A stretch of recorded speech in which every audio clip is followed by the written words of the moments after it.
हाँ लगता है। इसमें देखना 27 के बाद जो टॉपिक आ रहा है वो क्या आ रहा है।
information and irrelevant information. So there are five types of information. Facts. Facts are accurate information. The information generated with assumption of mathematical model is called the reliable information without any uncertainty. When we call this is a fact, then it means this is an accurate information, it is a reliable information, there is no uncertainty. Then, in some statistical, certain amount of probability is used to predict the required results. Such information may not be 100% true. This type of information is called the assumption. Suppose if we assume that uh, males are better driver than the females. This is an assumption. It could not be 100% true or it could be 100% wrong. But again, when we take the information on the basis of certain probability, that there is a probability that the results we get may be correct. There are in social sciences basically, or in sciences and social sciences, where the probability could be the 90% probability, 95% probability, and 99% probability. 99% probability means that there are the chances that 99% what our results are correct, right? Then these are known as the assumptions because we assume something and then we try to check that thing. The other type of information is called the collateral or fragmentary information. The type of information cannot be directly retrieved but is a parallel source of information. It is not considered to be reliable, and such sources need to be investigated for acceptance. The fragmentary or collateral information, with it cannot be retrieved directly. When you get information from some sources, then those types of information is known as a collateral or the fragmentary information, and it is very important to check the reliability, to investigate the reliability before accepting that information, right? Information systems in management, as how information system is very important for the management, because on the basis of this information system it helps in decision making. Management takes a decision, right? The organization expands in direction of information expansion. On the basis of information we take the decision. Flexibility is information handling the management of small or large scale enterprises. Some of important implication about information system development and management on informations are: information system will contribute substantially to the manager in effective decision making to achieve the objectives, because when you have information, when you have substantial information, it helps you take the right decision. And when you take the decision, when your decision converts into the right decision, then it helps in achieving your target. Information system enriches the organization to meet the competitive challenge. When you have information, when you have information about your organization, about market, about your competitors, um, uh, about the competitors, then it enriches the company to meet the competitive challenges. Then you can do your SWOT analysis. Then you can analyze your strength, weakness, opportunities, and threats. Adequate knowledge from the past experience helps the manager to integrate the business strategy. Information system provides sufficient awareness about the external components to react accordingly. You know your strength, weakness. Then the external components means opportunities and threats. When you have the information about the opportunities which you can grab, or when you are aware about the threats, your competitors threats or other type of external threat, then you can take the control measures and can reduce the impact of those threats. The information system helps you to aware the external components and react accordingly. Information is required to take the right decision at right time. Pyramid diagram of organizational level and the information requirement. See, uh, there are various levels of management in the organization, and it is very important to understand who operate at what level. It's a hierarchical type of a structure. It's a pyramidical structure. There are three levels of information. The top level is strategic level of management, or top level of management. The second level or the middle level of management is tactical level of management, is also known as the tactical level of management, and the lower level of management is also known as the operational level of management. Decision structure, we discussed about the unstructured, semi-structured, and the structured decision. We discussed it in our last lecture. What is unstructured decision? When there is some information, present, and management has to take the decision. There is no perfect mathematical model. You cannot apply any mathematical model, and you have to take a decision by your knowledge and experience. That type of a decision structure is known as the unstructured decision, and the top management takes unstructured decision. They decides the objective, they decide the plan for the growth of the organization. And then then middle level of management or the tactical level of management, here the semi-structured type of decision works. Semi-structured means some information you can take help of some information, or some information system is there, but on the basis of that information system you have authority to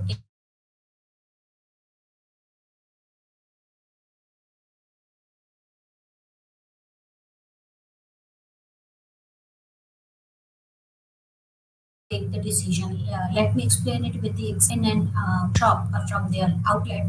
But if someone asks for the more concession or the rebate, then the tactical level means the manager of that outlet can see the purchasing behavior, or the purchasing behavior of that customer, whether that customer is the frequent visitor or a frequent purchaser of their product, if or the credit limit or the credit on the basis of the credibility of that customer, he can increase the credit limit, right? Structured decision operates the operational management. Basically takes the structured decision means when they take a decision according to information system only, right? When they prepare the salary, example is when they prepare the salary of the employees, they take the structured decision. They count the number of working days, the leave taken by the employee, or any other areas if required, and on the basis of that they calculate the salary and disperse the salary. That is the structured decision. That at operational level there is a transaction processing system means it when you have to, it helps in day to day work. Tactical management is semi-structured type of a it takes a semi-structured type of a decision, and the management system required at this level is management information system, or at times DSS, and the strategic management information system required is DSS or EIS.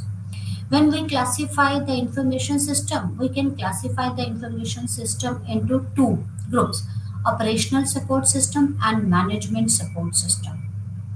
Operational support system means that those system which helps the operational management, means lower level of management. It could be transaction processing system, process control system, or office automation system, where everything is automated and you just have to follow the instruction, right? Management support system could we use these type of information system at the tactical level and the strategic level of management.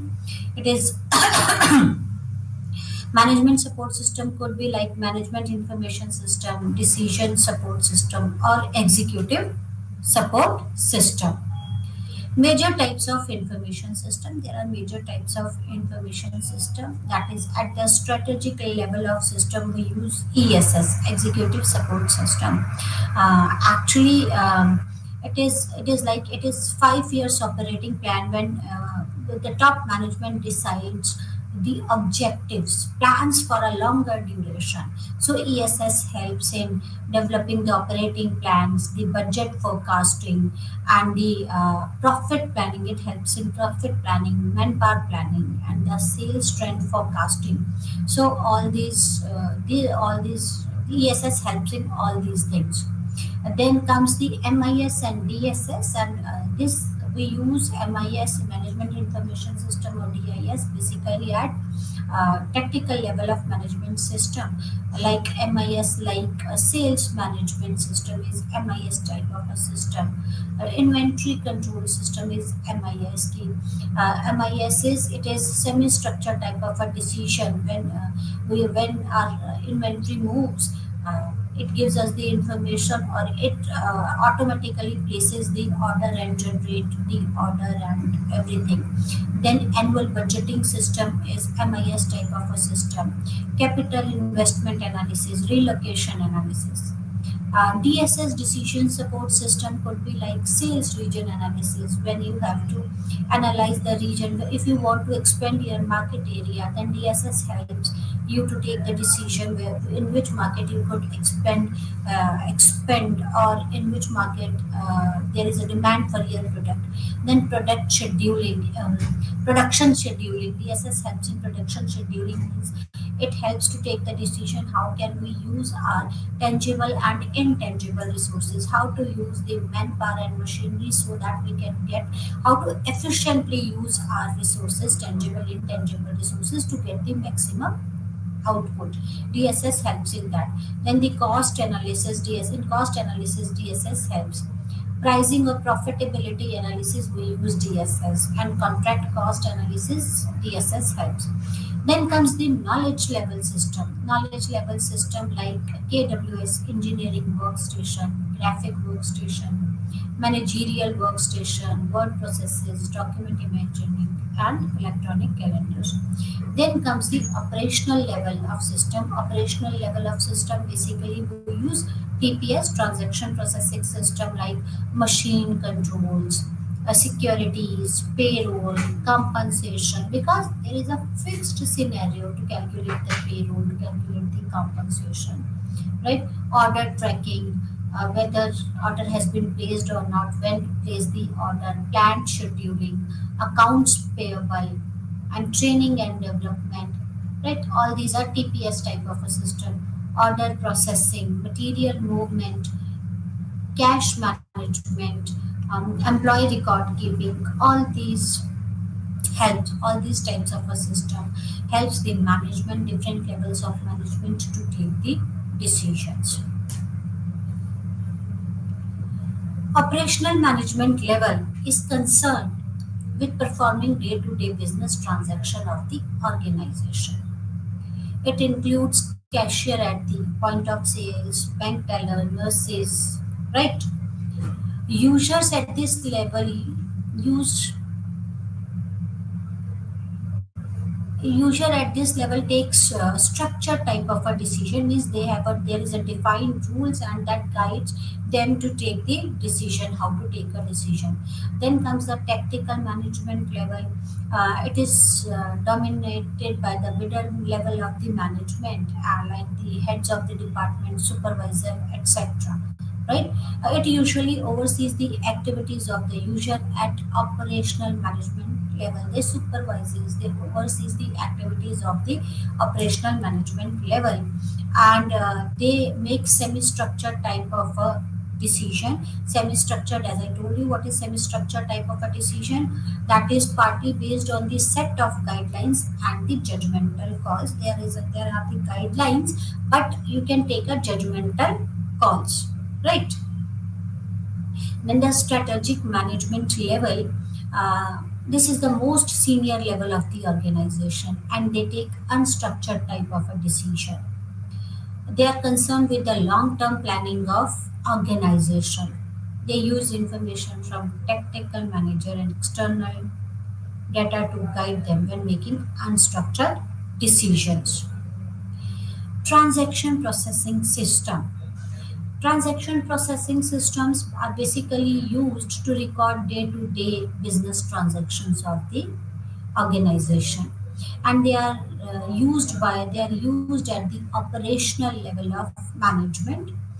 The main objective of TPS to answer the questions like how printers were sold today, how much inventory do we have at our hand, what is the outstanding due for John. All these are these type of a daily routine type of questions has been answered by the TPS.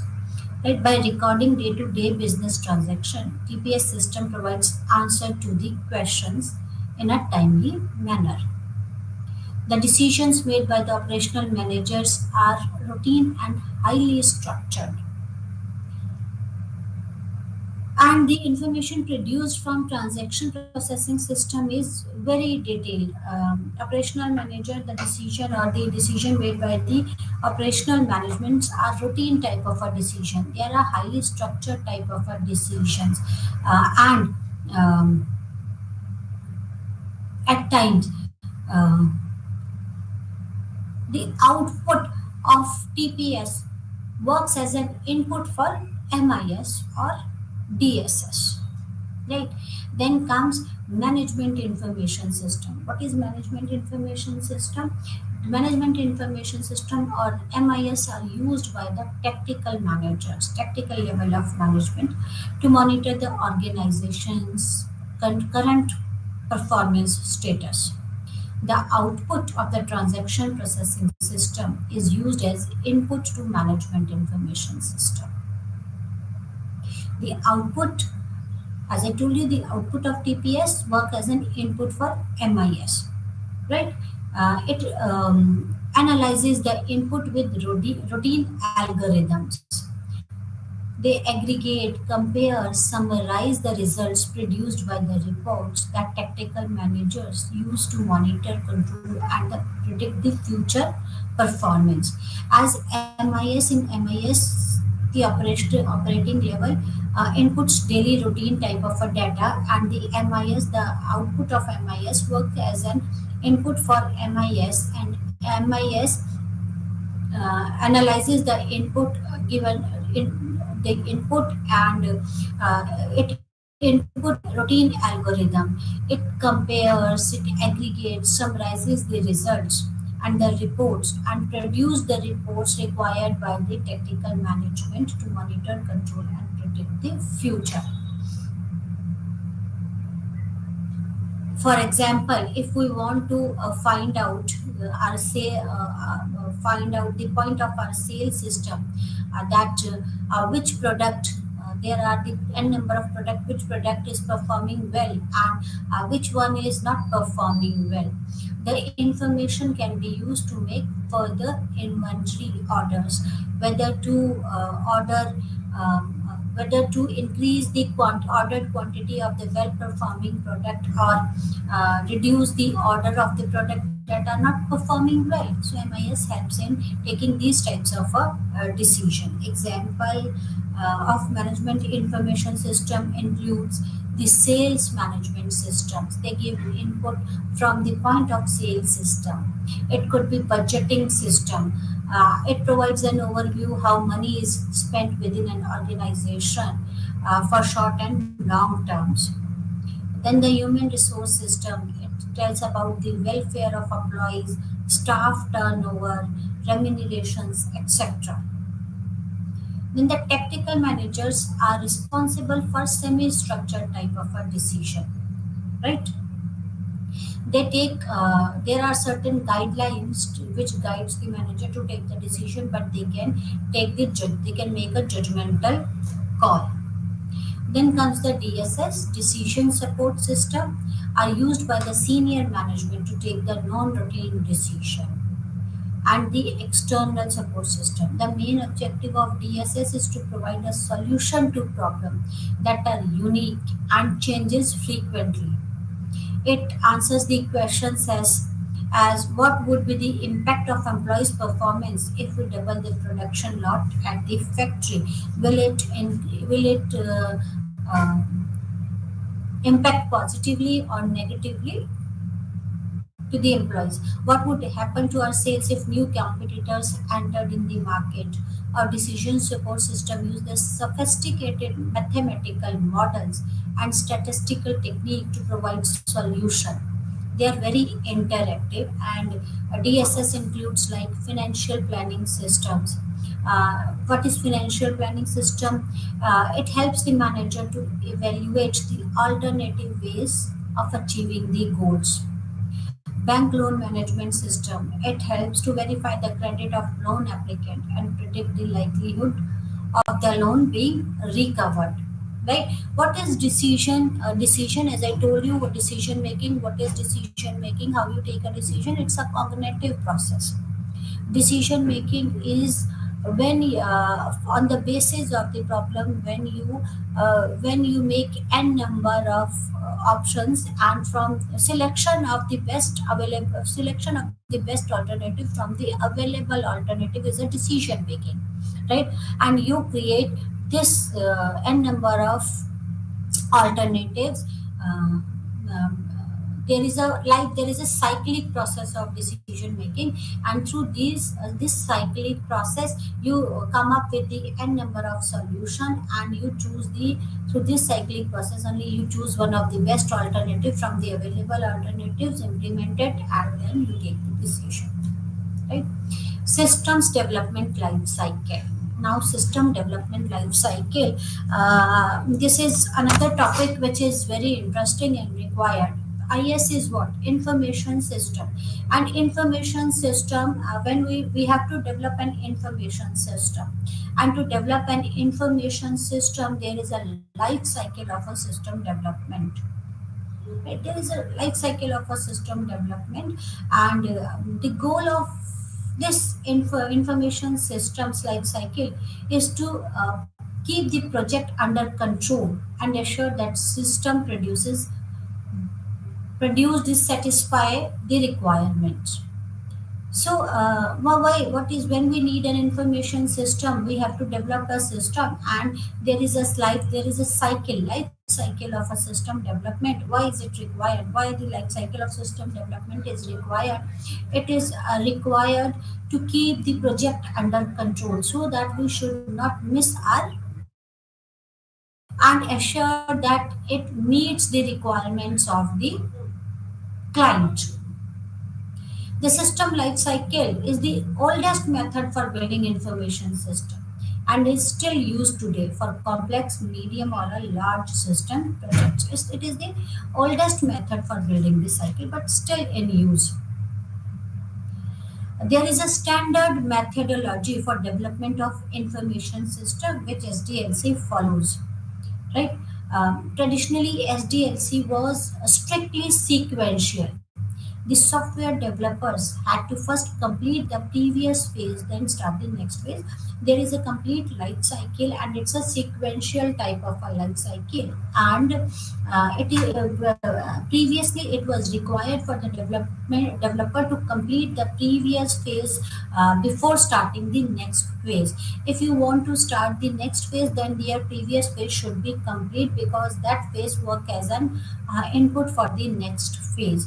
But with the development of the technology and the concept of a repository is introduced in SDLC.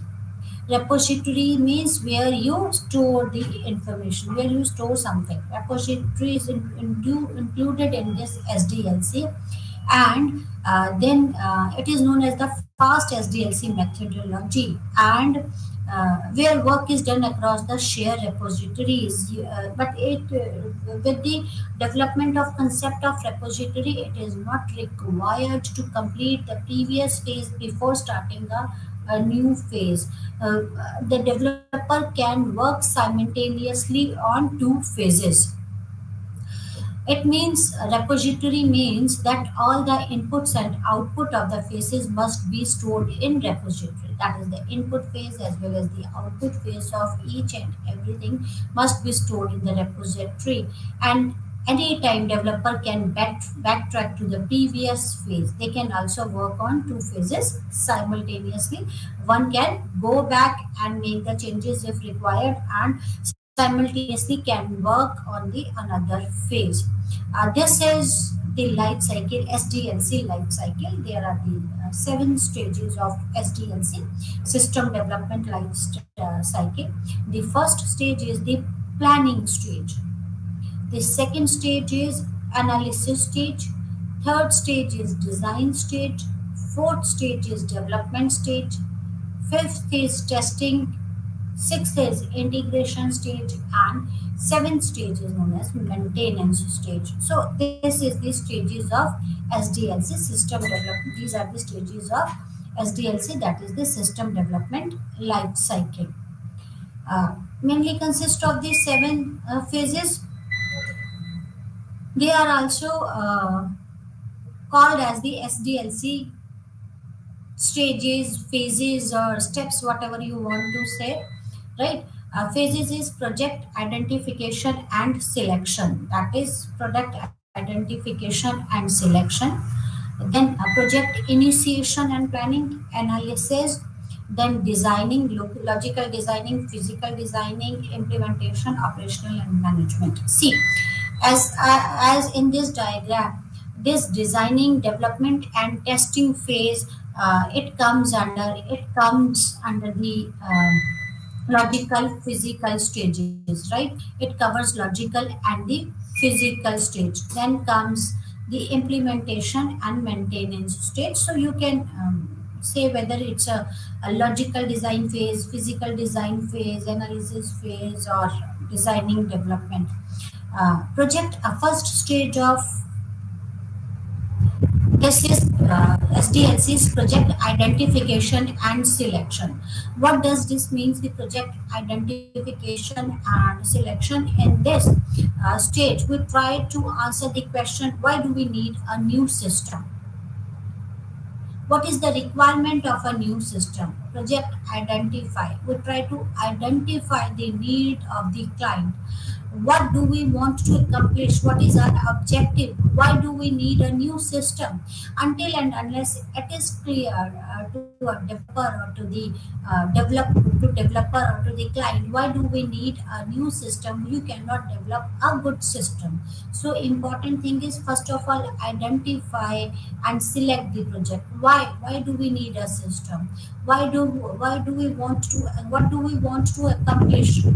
This stages determines whether the organization has a problem and whether that problem can be solved by building a new information system or by modifying the existing system. Whether is it required to build a new system, or this whether there is a problem or not. If there is a problem, is it required to develop a new system, or this problem can be solved by modifying the existing system? So in this phase, we answer the questions like: why do we need a system? What are the objectives? What we want to accomplish by developing the system, right? After getting the answer of the system, the second phase comes, that is project initiation and planning.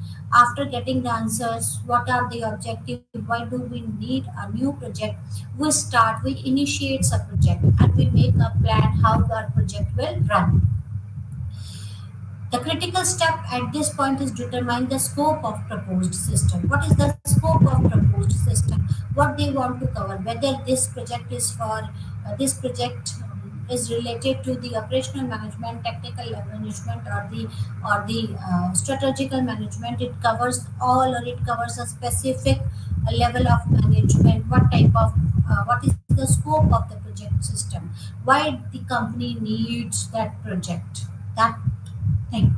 The project leader and the initial team system analyst also produces a specific plan for the proposed projection. Right. Then after this,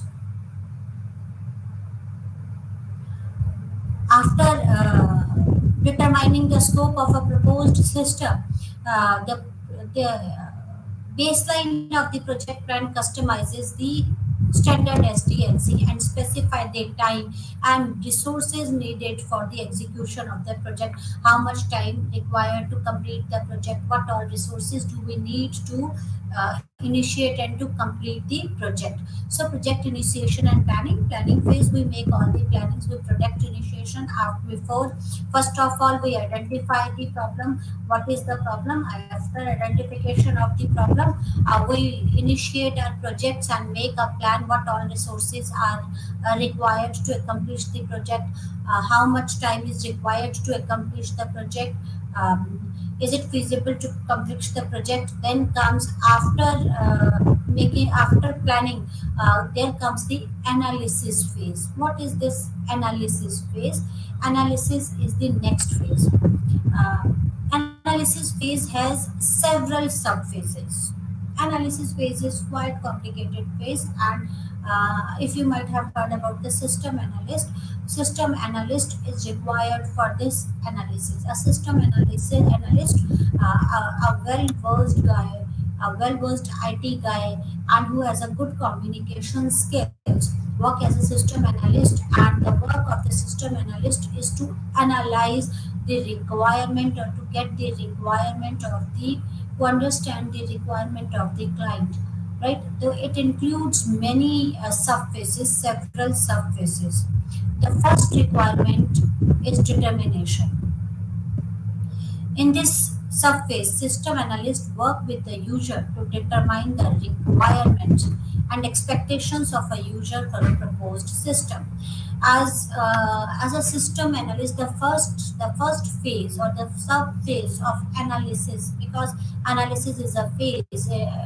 The first sub phase of analysis is the requirement determination. The analyst try to understand the requirements of the client, what all client needs, right? And what is the expectation of the client from the proposed system. And this guy do so through various methods like through observation method. The system analyst observes how organization works, how various department has are integrated, coordinate with each other, and what type of system is required.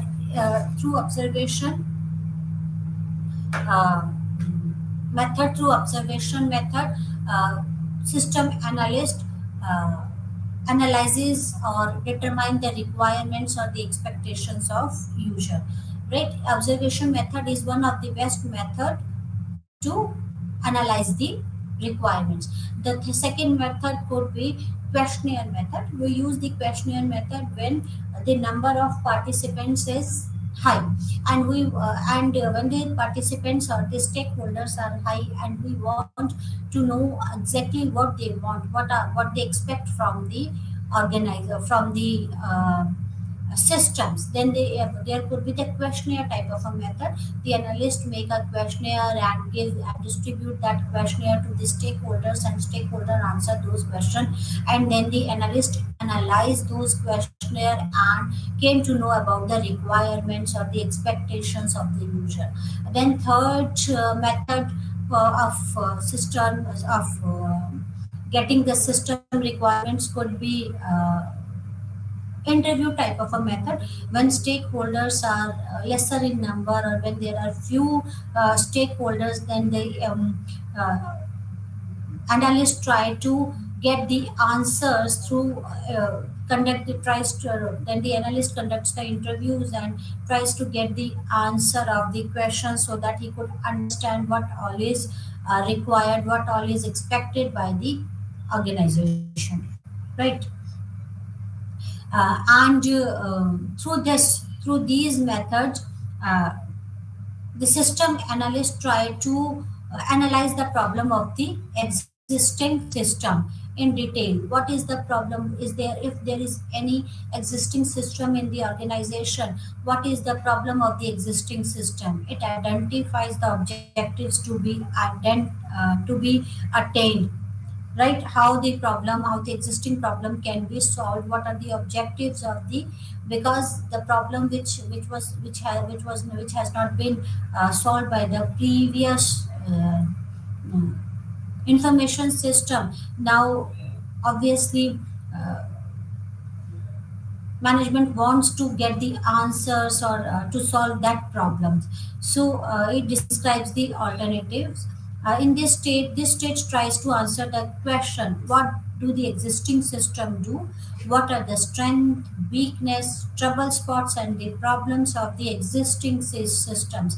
Why a company or the organization needs a new system if there is an existing system, and how that existing system work, what that existing system do, what are the strength of those existing system, what are the weaknesses of those system, what are the problems with those system, what user information requirement must be met by this solution. And then after analyzing the previous system, this analyst tries to understand the requirements of the user and how the solution can be met, what alternative solution options are feasible, what are their costs and benefit, whether the project should be executed by the external agency. In this analysis phase, the analyst carries out the feasibility study. Suppose if there is an existing system and client is not happy with the existing system, analyst tries to understand what is the problem with the existing system, what are the strengths and weaknesses of the existing system, and what are the expectations of the user or the client, and is it feasible, is it feasible to meet the requirements or the um, to meet the requirement of the client. For this, analyst conducts the feasibility study. Is it possible? Feasibility study answers the question: is it possible to get the solution for the problem, for the existing problem? Is it possible? In the feasibility study could be of many types, like the cost feasibility study. In cost feasibility study, in this analyst tries to find out the cost incurred to find out the solution or to carry out the project. Time feasibility, if there is a time limit given by the client, it is possible to complete that project in given time. Can we carry out that project? It could be organizational feasibility or resource feasibility. What all resources are required to carry out that project? Do we have all those resources? Then the technical feasibility, how technical that project is. Do we have all the technical things which is required to complete that type of a project? Do we have a technical manpower, or the other things, whether it's a tangible or intangible resources, technical or technical, tangible and intangible resources to carry out this? After conducting the feasibility study, when analysts find out that yes, it is possible to carry out the project, then he comes up with the n number of solutions. So uh, uh, analysis phase is the heart of or the core process of SDLC. If there is if it this phase has not been conducted well by the analyst, then there are the chances, maximum chances, that you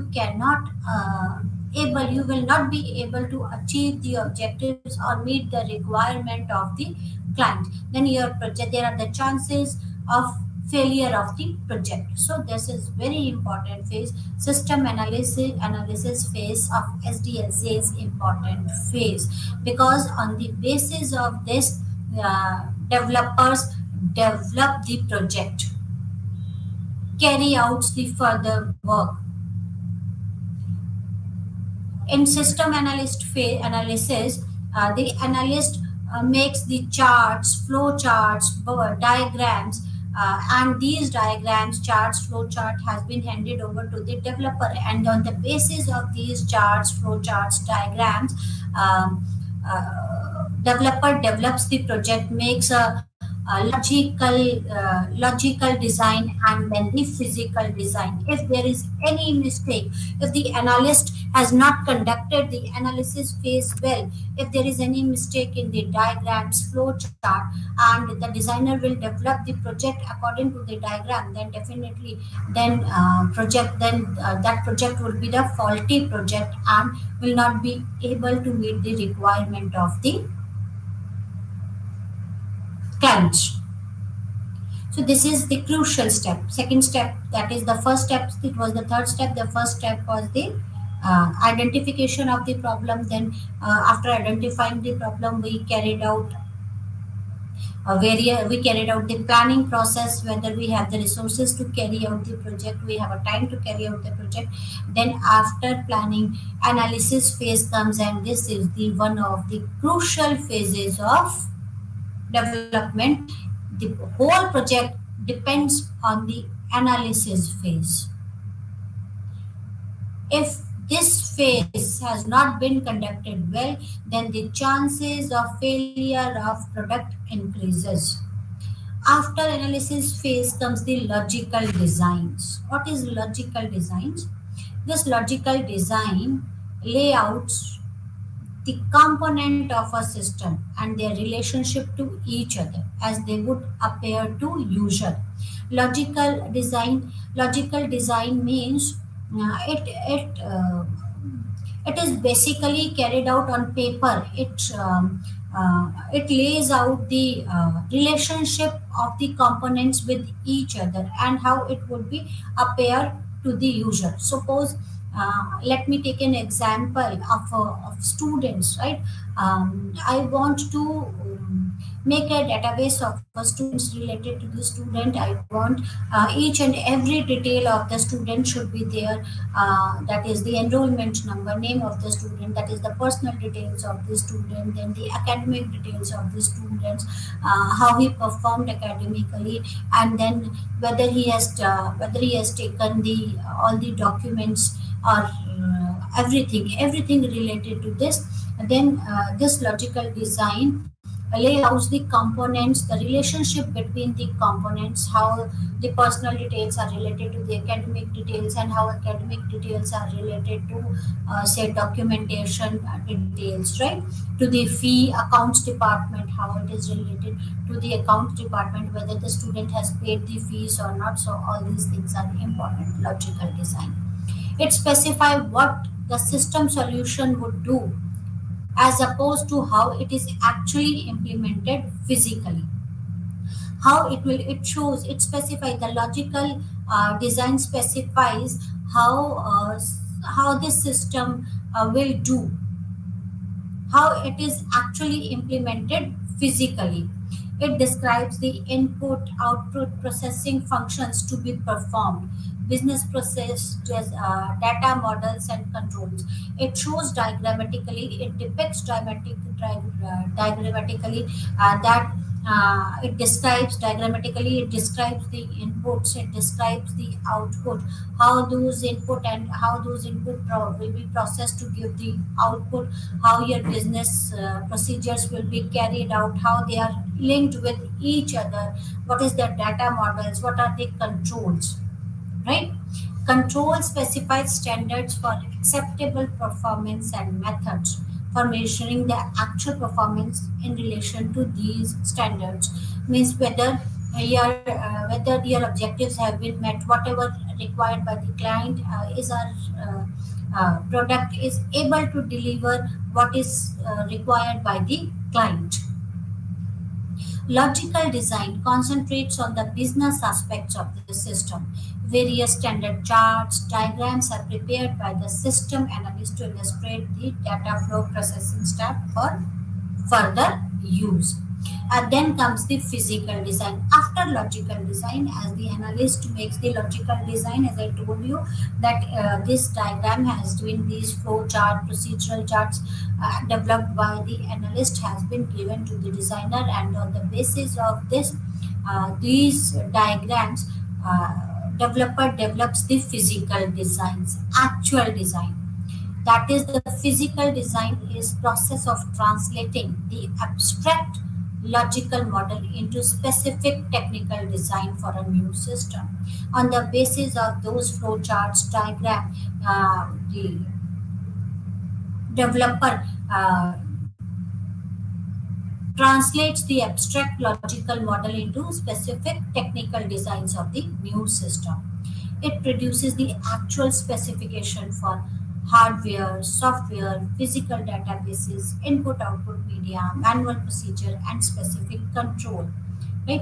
So in this phase, it produces the specification what all hardwares are required to carry out the project, what all softwares are required to carry out the project, whether how to develop the physical database, how to make a relationship between the database, what all input output medias are required to carry out the project, then the manual procedure and specific control. Physical design provides the specification that transform the object logical design into functions, system of people and machines. So physical design basically converts the logical design into actual design. In this in this physical design comes designing and the development. In designing and development, if you remember the chart which I have shown you, that is the analysis stage, the logical planning stage. After in analysis stage comes analysis stage completes that through logical stage, that the logical design comes under the analysis stage. Then comes the design phase. Then we have designed according on the basis of the charts developed at the logical stage by the analyst. The design stage has been carried out, that they design the uh, uh, forms or database according to the requirements of the client, or give on the basis of the charts given to them by the analyst. Right. After designing phase, after completion of the designing phase, then comes the development phase. In development phase, developer writes the codes, makes those forms or the uh, makes that project livable projects. Development phase, that is the development phase means in this the developer develops, writes the codes to make the project to actually uh, make the project a live project type of a thing. Then comes the after development phase, then comes the implementation process. Before implementation process, testing is carried out. What is the testing? Testing is again a phase of SDLC, and it is again one of the very important phase. Testing is uh, testing phase is to test whether all the requirements, whether there is any, to find out the bugs, to find out the bug, if there is any bug or the loophole in our system which can create problem for us. If a bug has been found, if a tester finds out some bug, then it goes back, then it sends back the bug to the developer and tells the developer to correct that bug. Right. Bug means anything which is not required, or which is faulty and impacts the performance of our system. So testing is carried out, and testing is very important. And there are two types of testing: black box testing and the white box testing. In black box testing, tester, it is not required by the tester to have a knowledge about the code or the language in which system has been developed. That type of testing is known as the black box testing. That is, it just tests what is required. It goes it fulfills the requirement of the user on the, because tester has been provided by the analyst. The charts and diagrams developed by the analyst has been provided to the tester, and on the basis of those logical model, tester test whether it follows the logical model or not. If he found no, there is some problem, if there is some bug, there is some hindrance, there is something which impacts the performance of information system, then the testers report back into the developer, and developers rectifies that bugs or remove that bug. Another type of box testing is the white box testing, in which it is required that testers should have some knowledge about the developed of developing language, should have a knowledge about the language. So physical design and logical design, then comes the physical design. In physical design, the design, it is for the physical design is actually divided into three phases. That is the designing phase. In this, we just design the output, we just design the forms, we make the designs of the reports, what all are required, we make a designs of a database. Then comes the development phase. Development phase is in which the developer codifies, write the codes, and make that design phase livable.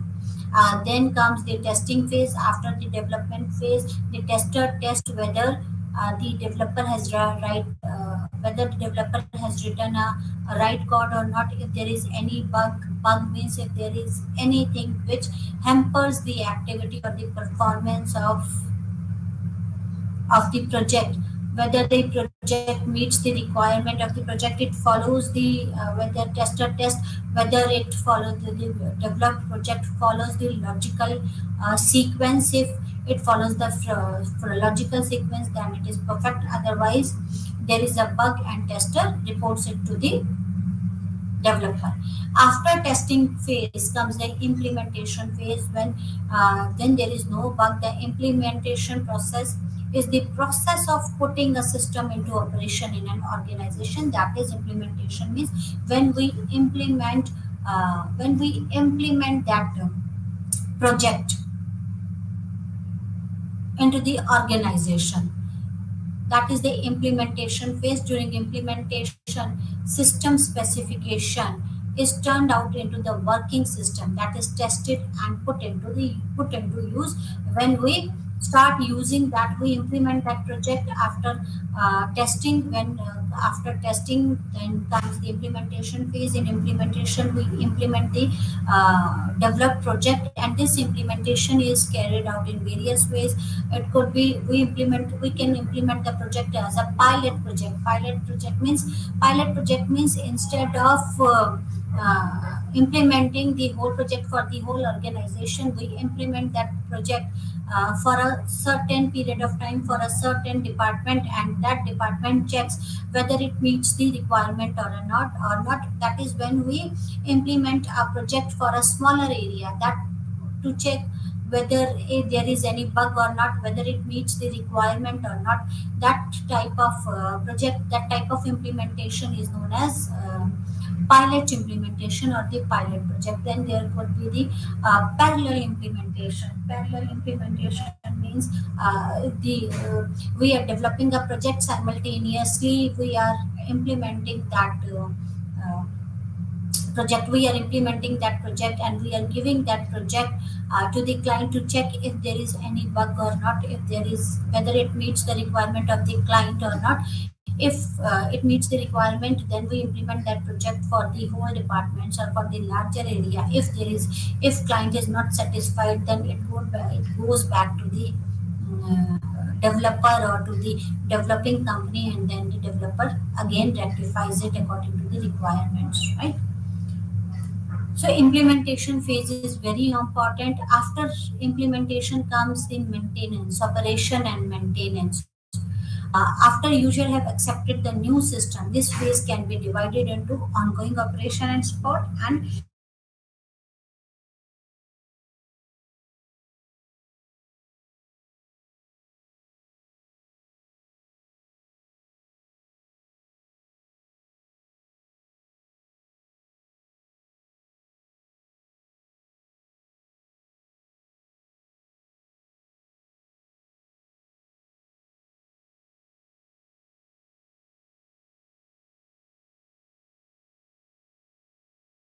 means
which that student has been enrolled. It could be, then it includes the subject chosen by the student for his or her semester, right? It includes this is another file that is related to the academic or the course file. Then there could be another file, say academic academic records includes the student roll number and the whether the student has appeared for which subjects the student has appeared for the examination, whether the student has appeared for the examination or not, and whether the student has failed or passed that examination. It is academic record. Then comes the accounts. Then there could be the another file, that is the account file. Account file includes the records like the enrollment number, whether the student has paid the fees, on which date the student has paid the fees, or if there is any balance amount, or if there is anything else which student has to clear to the accounts department, right? So there could be the n number of files. This is known as the database. And database, when these tables or the files are related to each other through a common factor, then that is known as a relational database. The common factor could be the student enrollment number. Through student enrollment number, you will come to know about his personal details. Through student enrollment number, you can come to know about the subject chosen by the student. Through enrollment number, you will come to know about whether the student has paid the fees or not. This common factor is known as the primary key of any database. What is the primary key of any database? It is a unique key that one enrollment number has been given to the one student only, and that is unique. No one enrollment number cannot be given to the two students. So this is the primary key, and this primary key helps in managing a database or creating a relationship between the database. And this is how relational database, that is relational database when there is a relation between the files or between the database on the basis of a primary key, that is known as a relational database management system. There are various things which you should know about the database. It could be like records or the attributes. What are the attributes? Records, columns. Attributes the columns like or the columns like enrollment number, like mother's name, father's name, student name. All these are the attributes, right? Attributes or the fields of a table. Vertical X. Then comes the records. Records could be all the data which has been filled under specific field, like the name, enrollment number of a student, name of a student, name of a father's name, mother's name. All this is the record of a one student. These are known as the records. So the fields and records combine together form the database. Fields are required and records are required to create a database, and when there is a relation between the database, then that is known as relational database system. Data warehousing and data mining. Data warehouse, what is data warehouse? Is a type of data management system that is designed to enable and support business intelligence activities, especially data analytics. It is intended to perform queries and analysis and often contain a large amount of historical data. That is data warehouse. Warehouse is what? Storehouse, where you store the data, right? And why you store the data? So that you can, whenever required, you can query about that data and make a decision. What is data mining? Data mining is this process of sorting through a large data sets to identify the pattern and relationship that helps to solve the problem, right?